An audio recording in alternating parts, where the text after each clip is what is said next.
السلام علیکم. ہمارے چینل بیا اور مالا پر خوش آمدید. اگر آپ ہمارے اس چینل پر پہلی دفعہ آئے ہیں یا آپ نے ابھی تک سبسکرائب نہیں کیا تو بیا اور مالا کو سبسکرائب کرنا اور بیل آئیکن پریس کرنا ہرگز نہ بھولیں. اور کہانی پسند آئے تو لائک، کمنٹ اور شیئر کریں. برسوں بعد اپنے آبائی شہر میں آنا ہوا تھا.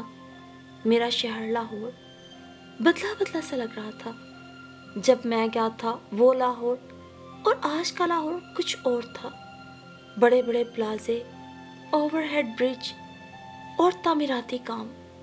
ہریالی سبزہ تو جیسے اس شہر سے ناپید ہو گیا تھا. وہ خوشگواریت جو پہلے کبھی ہوا کرتی تھی اب ناپید تھی. میں بھی کون سا کسی پرفضا مقام یا کسی ہرے بھرے دیہات سے آیا تھا، بلکہ اتنے سال یو اے ای میں رہنے کے بعد اپنے وطن لوٹا تھا. نہ جانے یہ اچانک اماں کے اس دنیا سے چلے جانے کے باعث تھا یا کوئی اور وجہ تھی، پر دل کچھ بجھ سا گیا تھا. سو وطن سے باہر نوکری کے لیے اپلائی کر لیا تھا. آج جب وطن آیا تو یہاں کی ہوا، فضا اور لوگ سب بدلے بدلے سے لگ رہے تھے. 2 بہنوں اور 3 بھائیوں میں سب سے چھوٹا تھا. بڑی دونوں بہنیں اور اس کے بعد ہم تینوں بھائی تھے. بانو آپا نے ہی میرا رشتہ کروایا تھا. انہی کے جاننے والوں میں سے انہوں نے سمینہ کو میرے لیے منتخب کیا تھا. اور یوں شادی کے بعد تو پھر وطن واپس آنے کا جی ہی نہ چاہا. عید کی چھٹیاں ہوتی یا کسی بھی دن تہوار کی، ہم وہیں یو اے ای میں ہی گھوم پھر کے گزار لیتے. اور پھر جب سے سمینہ بچے اور میں واپس وطن آئے تھے، مہمانوں کا تانتا بندھا ہوا تھا. بہن بھائیوں میں سے کوئی نہ کوئی ملنے آ جاتا یا کہیں دور پار کے رشتہ داروں میں جس کو علم ہوتی کہ یوسف وطن واپس آ گیا ہے، بہت خوشی کا اظہار کرتا.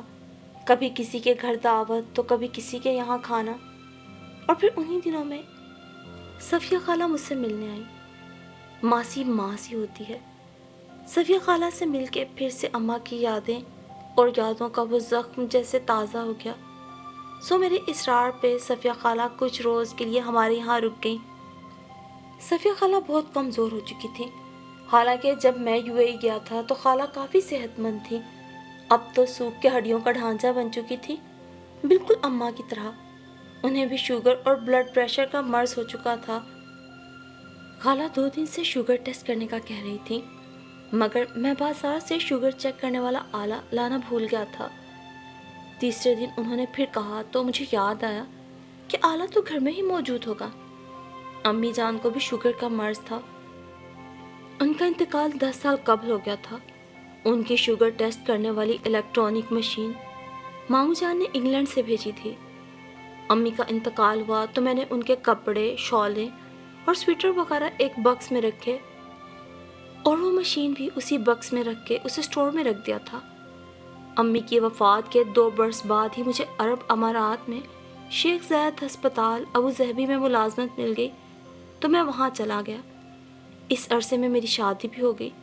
میں نے بیگم کو بھی یہیں بلوا لیا. اب میں 2 بچوں کا باپ تھا اور سالانہ چھٹی پہ پاکستان آیا ہوا تھا. خالہ ہمیں دوسرے شہر سے ملنے کے لیے آئی تھی. میں اسٹور میں گیا اور امی جان کی نشانیوں والا باکس اٹھا لایا. میں نے اسے کھولا تو امی جان کے استعمال کی چیزیں دیکھ کے آپ دیدہ ہو گیا. میں نے شوگر ٹیسٹ کرنے والی مشین نکالی تو اس کی پیکنگ پر اس کا نمبر دیکھ کر بازار سے سٹکس لینے کا ارادہ کیا. اس کے ساتھ ہی میرے دل و دماغ میں کئی یادیں دمکنے لگیں. جب یہ آلہ ماموں جان نے انگلینڈ سے بھیجا تھا اس وقت میں ضلع کے ہیڈ کوارٹر ہسپتال میں نرسنگ کا کورس کر رہا تھا. ان دنوں میں فائنل ایئر میں تھا. ڈیوٹی ٹائم کے دوران ہمیں الیکٹرانک آلات کے استعمال کی اجازت نہ تھی، مگر میں شور مارنے اور اپنے ساتھیوں پہ تھوڑا سا رعب جمانے کے لیے وہ آلہ ساتھ لے جاتا تھا، کیونکہ پوری کلاس میں ایسا آلہ صرف میرے پاس تھا. مجھے بیتے دن شدت سے یاد آنے لگے. انہی یادوں کو تازہ کرتے ہوئے میں گھر سے سٹکس لانے کے لیے نکل پڑا. سب سے پہلے مجھے اپنی کلاس فیلو آشی یاد آئی اور پھر بہت سی پرانی باتیں اور شرارتیں. آشی وہ لڑکی تھی جس کے غرور اور تمکنت نے مجھے زندگی کی پہلی شکست کا مزہ چکھنے پہ مجبور کیا تھا۔ وہ میری پہلی محبت تھی اور شاید آخری بھی، خاموش اور مسلسل، جس کی خبر اسے کبھی نہ ہو سکی۔ وہ پہلے دن ہی یعنی انٹرویو والے دن ہی میرے دل میں چھم کر کے اتر گئی۔ اسے دیکھ کر بہت سے دوسرے لڑکوں کی سانسیں بھی میری طرح بے ترتیب ہو گئی تھی۔ وہ تھی بھی ایسی ہی، ہر نقش تیکھا، تیز، دل میں کھپ جانے والا۔ مجھے اس کی مغرور سی چال آج بھی یاد تھی، اپنے لافانی حسن کے نشے میں چور، بے خود سی ہو کر جب وہ چلتی تو یوں معلوم ہوتا کہ جیسے وہ میرے دل کی سیڑھیاں اتر رہی ہو۔ اسے دیکھنے سے پہلے میں نے کبھی کسی لڑکی میں زیادہ دلچسپی نہیں لی تھی۔ دراصل میں اپنی ذات میں مگن رہنے والا لڑکا تھا، لیکن عاشق کے اندر کوئی ایسی بات ضرور تھی جس نے میری دنیا ہی بدل ڈالی تھی۔ میرا نام یوسف تھا اور مجھے بھی مردانہ حسن و جمال میں کسی سے کم نہیں جانا چاہتا تھا۔ اور بھی لڑکیاں کلاس میں تھیں، ایک سے بڑھ کر ایک، اور مجھے چاہنے والی بھی، مگر میں سارا وقت عاشق کے متعلق ہی سوچتا رہتا، اور اگر کبھی وہ ایک نگاہ غلط انداز مجھ پہ ڈالتی تو مجھے جیسے کوئی خزانہ مل جاتا۔ تمام رات اس ایک لمحے کی اچٹتی سی نظر کے مختلف پہلو اور مطلب نکالتا رہتا۔ کلاس میں عین اس کی نشست کے پیچھے بیٹھا کرتا، وہ نوٹس لکھتی اور اس کی گوری گوری انگلیوں کو میں دیکھتا رہتا۔ وہ بال پین تھامے ٹیڑھی میڑھی سی تحریر میں لیکچر کا ایک ایک لفظ نوٹ کرتی۔ اس کی تحریر واحد چیز تھی جو مجھے پسند نہ تھی۔ وہ بہت ٹیڑھا میڑھا لکھتی تھی جس میں کہ کوئی ربط نہ ہوتا تھا۔ یوں تو کہا جاتا ہے کہ ڈاکٹر کی لکھائی پڑھنا بہت مشکل ہے، عاشق کی لکھائی بھی کسی ڈاکٹر کی لکھائی سے کم نہ تھی۔ میں ہزاروں لوگوں کی لکھائی میں سے بھی اس کی تحریر کو پہچان سکتا تھا، کیونکہ اس کے پیچھے بیٹھا میں کوئی لیکچر تھوڑا سن رہا ہوتا تھا۔ اس کے قلم کی جنبش اور قلم سے نکلتی تحریر میری نگاہوں کا مرکز ہوا کرتی تھی۔ کیا پڑھا، کیا پڑھایا گیا، اس پر تو غور ہی نہیں کر پایا۔ اور پھر یہ اس کی چاہت کا اثر تھا کہ میں کلاس ٹیسٹ میں فیل ہو گیا تھا، کیونکہ اس نے مکمل طور پہ میرے دماغ پہ قبضہ کر لیا تھا، اور وہ میری پہلی شکست تھی۔ اس سے قبل کبھی کسی لڑکی نے مجھے یوں تسخیر نہ کیا تھا، میری خود پسندی کے بت میں دراڑ نہیں ڈالی تھی، اور سب سے اہم اور بڑی بات یہ تھی کہ وہ میری اس کیفیت سے بالکل بے خبر تھی۔ وہ کیا، میں نے اپنے دل کی اس کیفیت میں کسی کو بھی شریک نہ رکھا تھا۔ میں جب بھی کوئی نیا لباس پہن کر خود کو آئینے میں دیکھتا، یہی سوچتا کہ یوسف تو اسے کیسا لگے گا۔ میرے خیال کی ہر بستی میں وہ میرے قریب ہوتی، میرے ساتھ قدم سے قدم ملا کر وہی مغرور چال چلتی ہوئی، لیکن اس کی سوچوں کے صفحے پر شاید کہیں بھی میرا نام نہ تھا۔ ایسی ہی اوٹ پٹانگ سوچوں سے مجبور ہو کر ایک دن میں نے بڑی کشمکش کے بعد لڑکیوں کے ہاسٹل فون کیا۔ وہ لائن پر آئی تو ریسیور میری بھیگی ہوئی ہتھیلی میں پھسلنے لگا اور دل اس بری طرح سے دھڑکنے لگا کہ مجھے ڈر ہوا کہیں وہ دھک دھک کی آواز نہ سن لے۔ آشی، مجھے اپنی آواز بدلتی ہوئی محسوس ہوئی۔ جی آشی، فرمائیے۔ اس کی آواز بالکل صاف تھی، ہزاروں نہیں کروڑوں میں بھی میں اس آواز کو پہچان سکتا تھا۔ جی آپ کون؟ میں نے تھوک نکلا۔ میں اصل میں آئی لو یو۔ اس کے ساتھ ہی میں نے ریسیور رکھ دیا اور اس کا جواب بھی نہ سنا کہ اس نے کیا کہا ہوگا۔ مجھے اپنی اس بات پر غصہ بھی آیا اور میں پچھتانے لگا کہ میں نے فون کر کے غلطی کی ہے۔ اگر اس نے پہچان لیا تو، اور نہ بھی پہچانے تو کیا فرق پڑے گا؟ خود میں اپنی ہی نظروں میں گر گیا ہوں، کیونکہ میری اس حرکت نے اسے بہت دنوں تک پریشان رکھا۔ میں ہر وقت اس خوف میں مبتلا رہنے لگا کہ اگر اس نے نرسنگ سپرنٹینڈنٹ کو شکایت کر دی تو کیا ہوگا؟ بات میرے گھر تک بھی پہنچ سکتی ہے، دوست یار میرا مذاق اڑائیں گے اور میں کلاس میں کسی کو منہ دکھانے کے قابل نہیں رہوں گا۔ اس بات کا امکان تو کم تھا کہ اس نے میری آواز پہچان لی ہو، لیکن جب کبھی وہ اپنی کلاس فیلوز میں کھڑی ہنس رہی ہوتی تو مجھے یہی لگتا کہ وہ میرے بارے میں ہی کوئی بات کر رہی ہے اور سب مل کے میرا مذاق اڑا رہی ہیں۔ جب کبھی وہ تیز تیز چلتی خوشبوؤں کے جھونکے اڑاتی میرے قریب سے سر اٹھا کے گزر جاتی تو میں سوچنے لگتا کہ میری آواز اس نے کب کب سنی تھی. شاید صرف 2 دفعہ، جب میں نے کلاس میں اسائنمنٹ پڑھ کے سنائی تھی تب، یا بس پھر وہ فون.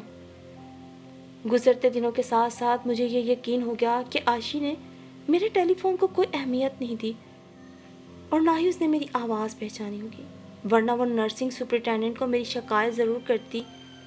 یا یہ بھی ہو سکتا تھا وہ مجھے کہیں راستے میں روک میرے عشق کا بھوت جوتوں سے اتار دیتی. اور پھر اس کے مجھے یہ مستقل نظر انداز کرنے سے ایک فائدہ ضرور ہوا تھا، وہ یہ کہ میرے دل سے اس کا خب محو ہوتا جا رہا تھا، جنوں مدھم پڑتا جا رہا تھا. وہ تو اب بھی ویسی ہی خوبصورت تھی اور مجھے اچھی بھی لگتی تھی، لیکن میرے دل میں اب وہ پہلی سی بے قراری نہیں رہی تھی. نہ جانے کیوں میں خود ہی اسے بھلانے کی کوشش کرنے لگا تھا. شاید اس کی وجہ یہ بھی تھی کہ ہمارے سالانہ اور فائنل امتحانات ہونے والے تھے اور ہماری توجہ ان کی تیاری کی طرف تھی. امتحانات ختم ہونے کے بعد عملی طور پر کام کرنے کے لیے سب کی ڈیوٹی مختلف وارڈز میں لگائی گئی، جو کہ نتیجہ آنے تک جاری رہنا تھا. ایک روز میری اور عاشی کی ڈیوٹی ایک ہی وارڈ میں تھی. وارڈ کے مریضوں کے بستروں کی ایک لائن میرے حوالے تھی اور دوسری لائن عاشی کے حوالے تھی. ہم نے سب مریضوں کا بلڈ پریشر، نبض کی رفتار، ٹیمپریچر چیک کرنا تھا اور کوئی شوگر کا مریض تھا تو اس کے خون کا نمونہ لے کر لیبارٹری میں بھیجنا تھا. اس روز بھی میں گھر سے شوگر چیک کرنے والی الیکٹرانک مشین ساتھ لایا تھا تاکہ میں شوگر ٹیسٹ کا نتیجہ فوری طور پہ مریض کی فائل میں لکھ دوں. میں اس لیے خوش بھی تھا کہ آج 2 بجے تک میں اور عاشی ایک ہی وارڈ میں رہیں گے، مگر ڈر بھی رہا تھا کہ کہیں وہ مجھے ڈانٹ نہ ملا دے اور یوں چھپ کے چوری سے فون کرنے والا سارا غصہ آج ہی نہ اتار دے. میں ایک مریض کا بلڈ پریشر چیک کر رہا تھا کہ وہ پہلی بار اچانک ہی میرے قریب آ گئی. اس نے مجھ سے شوگر ٹیسٹ کرنے والا آلہ مانگا تھا. یہ دیجیے گا ذرا یوسف صاحب، مجھے کچھ دیر کے لیے ضرورت ہے. اس کے لہجے میں درخواست کی بجائے تحکم کا سا انداز تھا، جیسے میری چیز مجھ سے ہی مانگ کر مجھ پہ کوئی احسان کر رہی ہو. میں نے خاموشی سے وہ آلہ اس کے ہاتھ میں تھما دیا. اس کے جانے کے بعد مجھے اپنے آپ پہ بہت غصہ آیا کہ میں نے اسے کیوں نہ کہہ دیا مجھے تو خود اس کی ضرورت ہے، اور اس کا غرور تو دیکھیے کہ شکریہ تک ادا نہیں کیا. چھٹی کا وقت بھی ہونے والا تھا. وہ آلہ واپس کرنے آئی تو اس کا واپس کرنے کا انداز بھی زیادہ ہی بدتمیزی کا تھا. میں ایک اور مریض کا بلڈ پریشر چیک کر رہا تھا کہ وہ مجھے بتائے بغیر اور شکریہ ادا کیے بغیر میرے مریض کے سرہانے رکھ کے وارڈ سے نکل گئی. میں نے چھٹی کی اور وہ آلہ لے کے گھر روانہ ہو گیا. میں آلہ امی کے کمرے میں رکھنے گیا تو ان کی طبیعت کافی خراب تھی. بڑے بھائی ان کو ہسپتال لے جانے کی تیاری کر رہے تھے.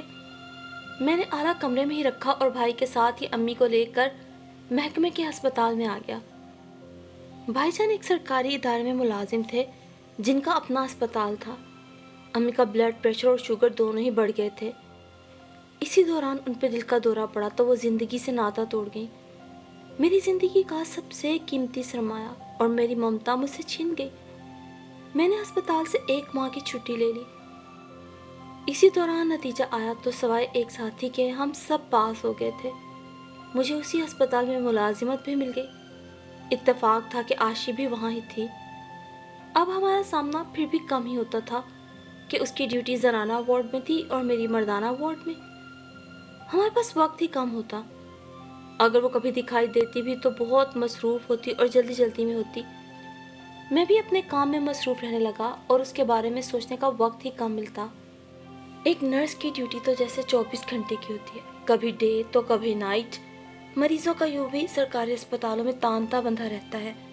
مجھے بھی سر کھجانے کی فرصت نہیں تھی اور یوں بھی ہسپتال میں ایسے ایسے مریض دیکھنے پڑتے تھے کہ رات اپنے بستر پہ نیند بھی بہت دقت سے آتی تھی. پروفیشنل زندگی کا ابھی آغاز تھا. بہت زیادہ چیزوں کی اونچ نیچ بھی سمجھنا تھی، سو دن رات ہی اپنے شعبے کو دینا پڑ رہا تھا. شاید یہی حال عاشی کا تھا. اس کے پاس بھی میرے بارے میں سوچنے کے لیے پہلے بھی وقت نہ تھا. اب تو میں اسے یوں بھی نظر نہ آتا تھا اور شاید اب تو وہ مجھے پہچانتی ہی نہ تھی. میرے دل کو یہ بھی یقین ہونے لگا تھا کہ شاید وہ کسی اور کو پسند کرتی ہو یا کسی اور سے کمیٹڈ ہو۔ اور پھر جب دل کو یہ گمان ہونے لگا تھا کہ میں اس ظالم کو بالکل بھول گیا ہوں، ایک دفعہ پھر سے اس نے آ کے دل کی دنیا میں اتھل پتھل مچا دی تھی۔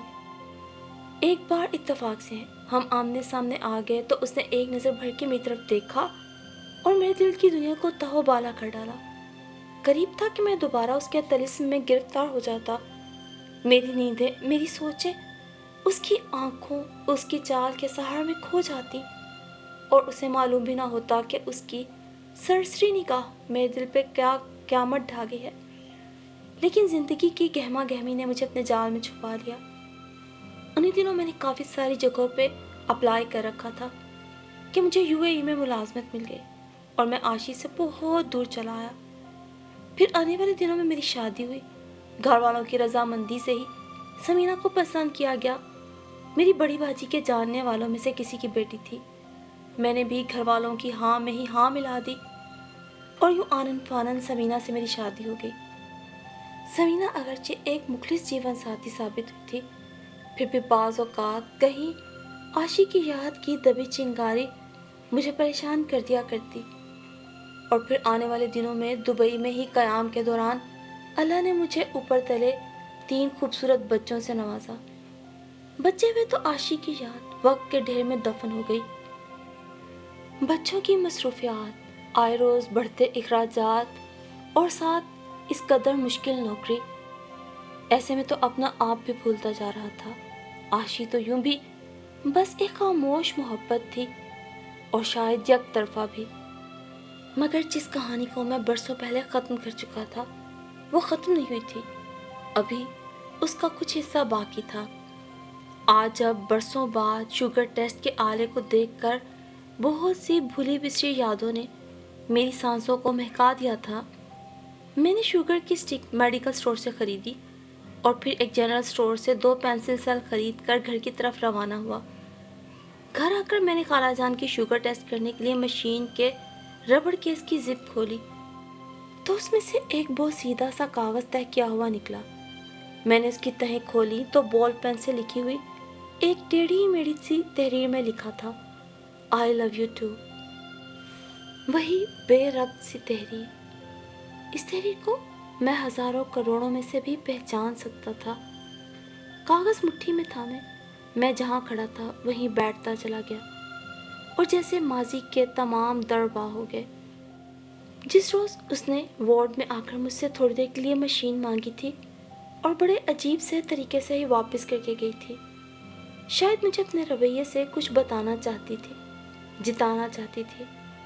اسی روز اماں یہ دنیا چھوڑ گئی تھی، اور کاش یہ برسوں سے دبا راز ہی رہتا تو زندگی کس قدر سہل ہوتی۔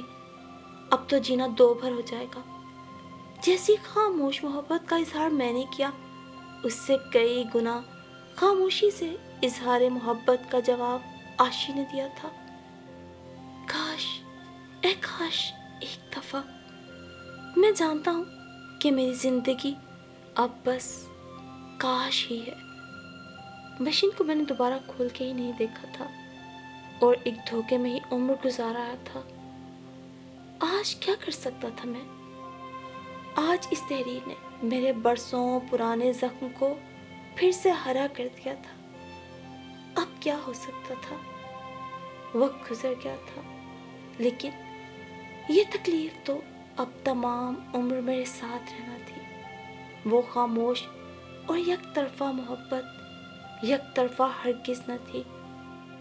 عجیب مخمصے میں مبتلا ہو گیا ہوں، عجیب دوراہے پہ آن کھڑا ہوا ہوں، کچھ سمجھ نہیں آتا۔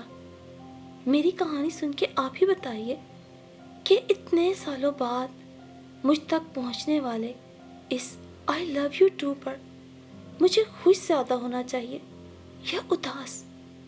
آپ ہی بتائیے، آپ کو کیا لگتا ہے؟